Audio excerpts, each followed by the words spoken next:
ओम ग्राम grim ग्रोम से गुरुवे नमः। सत्य सनातन धर्म यूट्यूब चैनल पर आप सभी का स्वागत है। आज मैं आपको बृहस्पतिवार की कथा सुना रहा हूँ। प्राचीन समय की बात है। भारत में एक राजा राज्य करता था।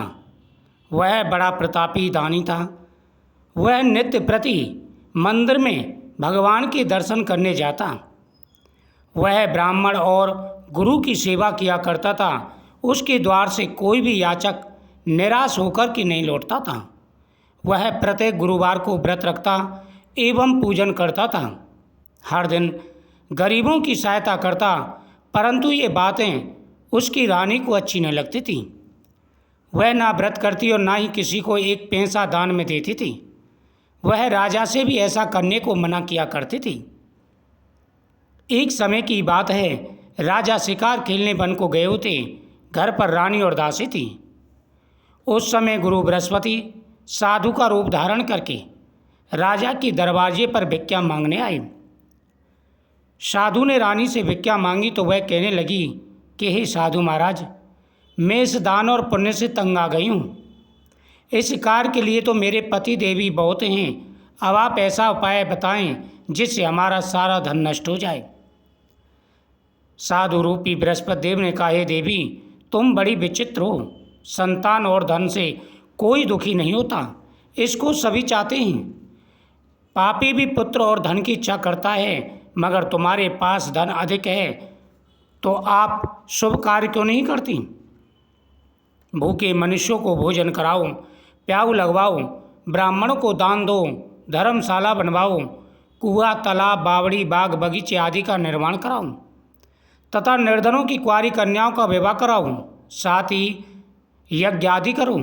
इस प्रकार के कर्मों से आपके कुल का और आपका नाम परलोक में सार्थक होगा। तुम्हें स्वर्ग की प्राप्ति होगी। परंतु रानी साधु की इन बातों से खुश नहीं हुई। उसने कहा, हे साधु महाराज, मुझे ऐसे धन की आवश्यकता नहीं जिसको मैं अन्य लोगों को दान देती फिरूं तथा जिसको रखने और संभालने में ही मेरा सारा समय नष्ट हो जाए। साधु ने कहा, हे देवी, यदि तुम्हारी ऐसी इच्छा है तो जैसा मैं तुम्हें बताता हूँ तुम वैसा करना। बृहस्पतिवार के दिन घर के आंगन को गोबर से लीपना, अपने केशों को पीली मिट्टी से धोना। केशों को धोते समय आप पति से कहना कि वह हजामत अवश्य बनवाए। राजा से कहना कि वह भोजन में मांस मदिरा का प्रयोग करे। कपड़े धोना। इस प्रकार 7 बृहस्पतिवार करने से तुम्हारा धन नष्ट हो जाएगा। यह कहकर के साधु वहाँ से चले गए। रानी ने साधु के कहे अनुसार 7 बृहस्पतिवार तक वैसे ही करने का विचार किया। साधु के बताए अनुसार कार्य करते हुए केवल 3 बृहस्पतिवार ही बीते थे। उनका संबंध धन नष्ट हो गया, यानी पूरा धन नष्ट हो गया। भोजन के लिए दोनों समय परिवार तरसने लगा तथा संसारिक भोगों से दुखी रहने लगा। तब राजा रानी से कहने लगा, हे रानी, तुम यहाँ पर रहो, मैं दूसरे देश को जाता हूँ, क्योंकि यहाँ पर मुझे सभी मनुष्य जानते हैं, इसलिए मैं यहाँ कोई कार्य नहीं कर सकता। मैं अब परदेश जा रहा हूँ, यहाँ कोई काम धंधा वहाँ जाकर करूँगा, शायद हमारे भाग्य बदल जाए। ऐसा कहकर राजा परदेश चला गया। वहाँ जंगल से लकड़ी काट कर लाता और शहर में बेचता था। इस तरह जीवन व्यतीत करने लगा। इधर राजा के बिना रानी और दासी दुखी रहने लगीं। किसी दिन भोजन मिलता, किसी दिन जल पी कर के रह जाती। एक समय रानी और दासियों को 7 दिन बिना भोजन के व्यतीत हो गई। तो रानी ने अपनी दासी से कहा, हे दासी, यहाँ पास के नगर में मेरी बहन रहती है, वह बहुत बड़ी है, धनवान है, तू उसके पास जा और वहाँ से 5 सेर बेजर मांग कर ले आ, जिससे कुछ समय के लिए तो गुजर हो जाएगी। दासी रानी की बहन के पास गई। रानी की बहन उस समय पूजा कर रही थी, क्योंकि बृहस्पतिवार का दिन था। दासी ने रानी की बहन से कहा, हे रानी, मुझे आपकी बहन ने भेजा है, मुझे 5 सेर बेजर दे दो।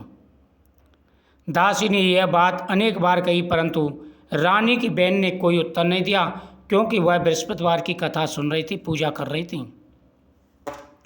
जब रानी को कई बार आवाज़ लगाई गई और दासी को कोई उत्तर नहीं मिला, तो वह दुखी होकर के क्रोधित होकर के वापस लौट आई और रानी से बोली, है रानी, आपकी बहन बहुत बड़ी घमंडी है, वह छोटे लोगों से बात नहीं करती। मैंने उससे कहा तो उसने कोई उत्तर नहीं दिया। रानी बोली, है दासी, इसमें उसका कोई दोष नहीं है। जब बुरे दिन आते हैं तब कोई सहारा नहीं देता।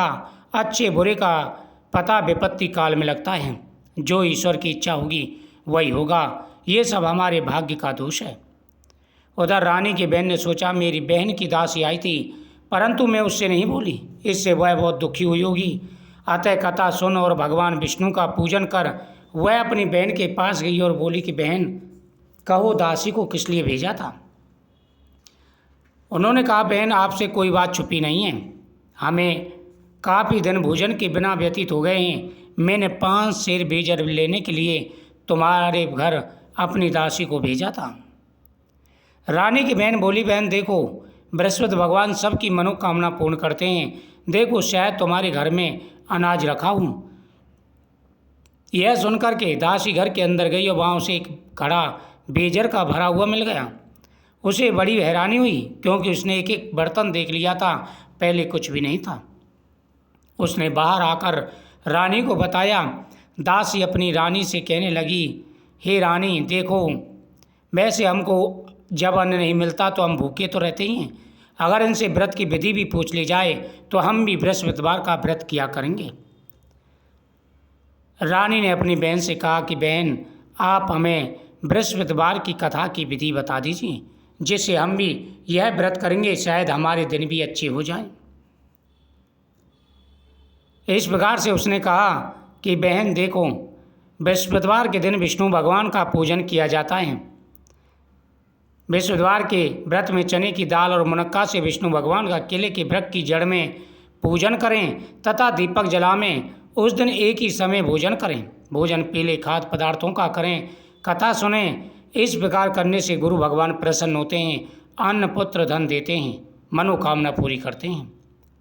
रानी और दासी दोनों ने निश्चय किया वे बृहस्पति देव भगवान का पूजन अवश्य करेंगी। 7 दिन बाद जब बृहस्पतिवार आया तो उन्होंने व्रत रखा। घुड़साल में जाकर के चना और गुड़ बीन लाई तथा उसकी दाल से केले की जड़ में विष्णु भगवान का पूजन किया। अब भोजन कहाँ से आवे, दोनों बड़ी दुखी हुई, परंतु उन्होंने व्रत किया। इस कारण बृहस्पतिदेव प्रसन्न हो गए थे। वे एक साधारण व्यक्ति के रूप में 2 थालों में सुंदर पीला भोजन लेकर के आए और दासी को देकर बोले, हे दासी, यह भोजन तुम्हारे और रानी के लिए है, तुम दोनों भोजन करना। दासी भोजन पाकर प्रसन्न हुई और रानी से कहने लगी, रानी जी भोजन कर लीजिए। रानी को इस बारे में कुछ पता नहीं था। वह कहने लगी कि हे दासी, क्यों व्रत में हमारी हंसी उड़ाती है, तू ही भोजन कर। उन्होंने कहा, नहीं रानी जी, आप भी भोजन कर लीजिए। उन्होंने कहा कि भोजन कहाँ से आएगा। उन्होंने कहा, एक महात्मा हमारे लिए भोजन दे गए हैं। रानी कहने लगी कि दासी, वह तुम्हारे लिए भोजन दे गए हैं, तुम ही भोजन करो। दासी कहने लगी, नहीं रानी जी, वह 2 थालों में हम दोनों के लिए भोजन दे गए हैं। भोजन पा करके रानी बड़ी प्रसन्न हुई और रानी के पास फिर भरपूर धन हो गया। रानी फिर आलस करने लगी तो दासी कहने लगी कि रानी जी, आप आलस मत करिए। देखो, पहले आपके पास बहुत धन था, आप पहले आलस करती थी, इस वजह से हमारा सारा धन नष्ट हो गया था। इसलिए आप इस धन को अच्छे शुभ कर्मों में लगाइए। इस धन को दान पुण्य में लगाइए। कुआं, तालाब, बावड़ी आदि का निर्माण कराइए। गरीबों के लिए अन्नदान करिए। कुंवारी कन्याओं को विवाह करवाइए, जिससे आपका नाम फैलेगा, आपका यश फैलेगा और अंत में स्वर्ग की प्राप्ति भी होगी। इस प्रकार रानी और दासी ने अच्छे कर्म करने प्रारंभ कर दिए। रानी और दासी एक दिन आपस में विचार करने लगी, ना जाने राजा किस दशा में होंगे, उनकी कोई खोज खबर नहीं है। गुरु भगवान से उन्होंने प्रार्थना की। भगवान ने रात्रि में राजा को स्वप्न में कहा, हे राजन, उठ, तेरी रानी तुझे याद करती है, अब अपने देश को लौट जा। राजा प्रातःकाल उठकर जंगल से लकड़ियाँ काट कर लाने के लिए जंगल की ओर चल पड़ा।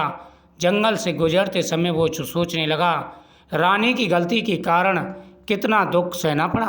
राजपाट छोड़कर जंगल में आकर रहना पड़ा। जंगल से लकड़ियां काटकर उन्हें बेचकर गुजारा करना पड़ा। उसी समय जंगल में बृहस्पति देव एक साधु का रूप धारण करके आए और राजा के पास आकर बोले, हे लकड़हारे, किस चिंता में बैठा है? उन्होंने कहा, हे महाराज, आप सब कुछ जानते हैं, मैं क्या कहूँ? और अपनी संपूर्ण कहानी बता दी। बृहस्पति देव जो साधु के रूप में थे, उन्होंने कहा, हे लकड़हारे, तुम किसी प्रकार की चिंता मत करो। देखो, तुम्हारी पत्नी ने बृहस्पति देव भगवान का निरादर किया था, जिस कारण उनकी यह दशा हुई, लेकिन अब उन्होंने बृहस्पतिवार का व्रत रखना प्रारंभ कर दिया है। तुम भी बृहस्पतिवार का व्रत करो, जिससे तुम्हारी मनोकामना पूरी होगी। राजा कहने लगा कि हे गुरुदेव, मेरे पास तो कुछ भी नहीं है। मैं लकड़ियाँ बेच करके कैसे कैसे अपना पेट पालता हूँ, और मैं क्या पूजा करूँ, कौन सी कहानी कहूँ, मुझे तो कुछ भी पता नहीं है। बृहस्पति देव जो साधु के रूप में थे कहने लगे कि बृहस्पतिवार के दिन आप चना गुड़ लगाकर ला करके केले की जड़ में विष्णु भगवान का पूजन करो, जिससे तुम्हारे सारे कष्ट दूर हो जाएंगे। और साथ ही तुम लकड़ियाँ लेकर के ऐसे शहर में जाना, तुम्हें पहले से दूना धन प्राप्त होगा। और कहानी इस प्रकार से है, मैं तुम्हें कथा सुनाता हूँ, ये कथा सुनो। प्राचीन काल में एक बहुत ही निर्धन ब्राह्मण था। उसके कोई संतान नहीं थी। वह नित्य पूजा पाठ करता, परंतु उसकी स्त्री बहुत ही मलिनता के साथ रहती थी। वह ना स्नान करती, ना ही किसी देवता का पूजन करती थी। प्रातःकाल उठते ही सर्वप्रथम भोजन करती, बाद में अन्य कार्य करती थी। ब्राह्मण उसे बहुत समझाते, लेकिन उस पर कोई फर्क नहीं पड़ा। कुछ समय के बाद में भगवान विष्णु की कृपा से उनके यहाँ एक सुंदर कन्या पैदा हुई। कन्या धीरे धीरे बड़ी होने लगी। बड़ी होकर के वह भगवान विष्णु का पूजन करने लगी। भगवान विष्णु का पूजन करती, पाठशाला जाती, अपनी मुट्ठी में जौ भरकर ले जाती, पाठशाला के मार्ग में डालती जाती, लौटकर इनको बीन कर ले आती, क्योंकि जब तक ये जौ स्वर्ण के हो जाती थी। एक दिन बालिका सूप में सोने के जौ को साफ कर रही थी। उस समय उसके पिता ने उसे देख लिया। माता पिता दोनों ने देख लिया। कहा, बेटी, सोने के जौ को फटकने के लिए सोने का सूप होना चाहिए। दूसरे दिन गुरुवार था। कन्या ने व्रत रखा और बृहस्पति देव से प्रार्थना की, हे प्रभु, यदि मैंने सच्चे मन से आपकी पूजा की है तो मेरे लिए एक सोने का सूप दे दो। वह लौट कर आई। उसे रास्ते में सोने का सूप मिला। उससे जौ साफ करने लगी। एक दिन सोने के सूप में सोने के जौ को फटक के साफ कर रही थी। शहर का राजपुत्र वहाँ होके निकला। कन्या के रूप और रंग को देख करके मोहित हो गया। खटपाटी लेकर के लेट गया। राजा को पता चला। राजा आया और बोला, हे पुत्र, तुम्हें किस बात का कष्ट है? किसने तुम्हारा अपमान किया है? उन्होंने कहा कि पिताजी, मेरा किसी ने अपमान नहीं किया, लेकिन मैं उस लड़की से विवाह करना चाहता हूँ जो सोने के सूप में सोने के जौ को फटक के साफ कर रही थी। राजा ने उस घर का पता किया और मंत्री को ब्राह्मण के घर भेजा। ब्राह्मण के घर मंत्री ने जाकर के सारी बात बताई। ब्राह्मण अपनी कन्या का विवाह राजकुमार के साथ करने के लिए तैयार हो गए। धूमधाम के साथ में ब्राह्मण की कन्या का विवाह राजकुमार के साथ हो गया। कन्या घर से जाती पहले की भांति ब्राह्मण के देवता घर में गरीबी आ गई। अन्न बड़ी मुश्किल से इकट्ठा होता था, जिससे बड़ी मुश्किल से गुजारा होता था। ब्राह्मण दुखी होकर के अपनी कन्या के यहाँ गया और सारा हाल बताया। लड़की ने बहुत सा धन देकर के पिता को विदा किया। कुछ समय सुखपूर्वक व्यतीत हो गया। फिर वह दोबारा पुत्री के पास गया तो पुत्री बोली, पिताजी, आप इस तरह कैसे गुजारा करोगे? आप माताजी को यहाँ लेवा लाना, मैं उन्हें एक पूजा बताऊंगी जिससे गरीबी दूर हो जाएगी। ब्राह्मण देवता अपनी पत्नी को लेकर पुत्री के पास गए तो पुत्री माँ को समझाने लगी, हे माँ, प्रातःकाल उठते ही विष्णु भगवान का पूजन करना, तुम्हारे सारे कष्ट दूर हो जाएंगे। लेकिन उसकी माँ ने एक भी बात नहीं माना। सुबह उठते ही अपने पुत्री की बच्ची के जूठन को खा लिया। पुत्री को गुस्सा आया और अपनी माँ को कोठरी में बंद कर दिया। 2-3 दिन उसमें रखा। जब बृहस्पतिवार आया तो उसे निकाला, स्नान कराया, पूजा पाठ कराया तो उसकी बुद्धि ठीक हो गई। पर वह प्रत्येक बृहस्पतिवार को व्रत करने लगी। पुत्रवान हुई, धनवान हुई और अंत में वैकुंठ धाम को प्राप्त हुई। हे लकड़हारे, इस कथा का श्रवण किया करो, बृहस्पतिवार की पूजा करना। लकड़हारे ने मन में संकल्प किया, आज ग्राम में लकड़ी बेचने से जो धन मिलेगा उससे विश्वदेव की पूजा करूँगा। लकड़हारा लकड़ियाँ लेकर शहर को गया, उसे दूना धन प्राप्त हुआ। उसने चना गुड़ आदि ला करके गुरुवार की पूजा की, जिससे उसके कष्ट दूर हुए। लेकिन दूसरा गुरुवार आया तो वह व्रत करना भूल गया, कथा नहीं करी। देवयोग से उसी समय भगवान क्रोधित हो गए और उसे दंड देने के लिए एक लीला रची। वहाँ के राजा की नगरी ने एक यज्ञ किया और कहा, राजा ने घोषणा कर दी, उस नगरी के राजा ने घोषणा कर दी कि सभी मेरे यहाँ भोजन करने आवे, जो इस दिन अपने घर भोजन बनाएगा उसे दंड दिया जाएगा। सभी नगर के लोग भोजन कराए, लेकिन राजा लेट पहुँचा।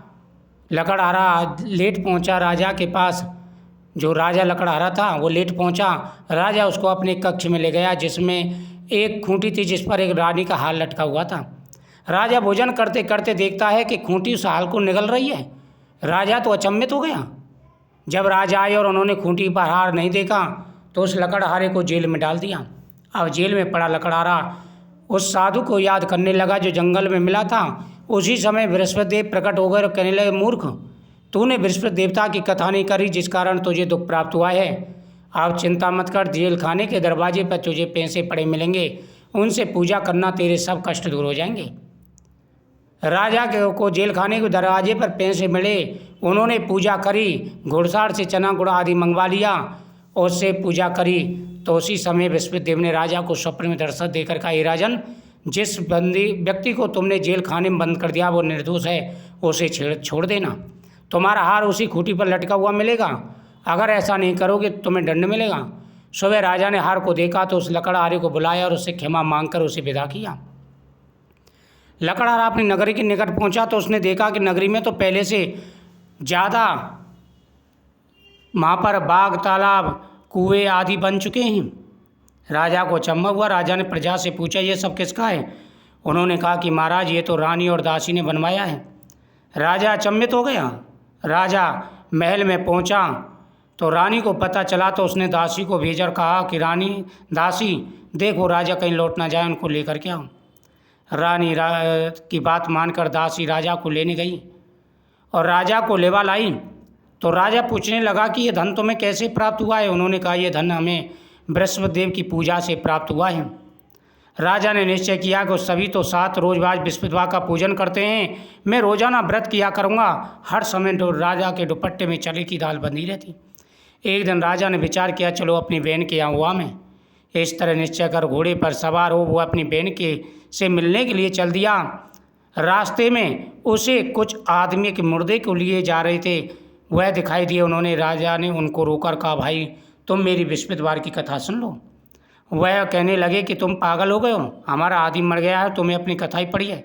लेकिन कुछ बड़े बुजुर्ग थे, कहने लगे, भाई भगवान का नाम ही तो है, तुम भी अपनी कथा सुना दो।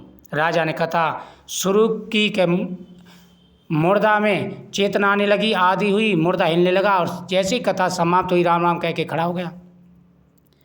आगे मार्ग में किसान खेत में हल चलाता मिला। राजा ने उससे कहा कि भाई तुम मेरी बृहस्पतिवार की कथा सुन लो।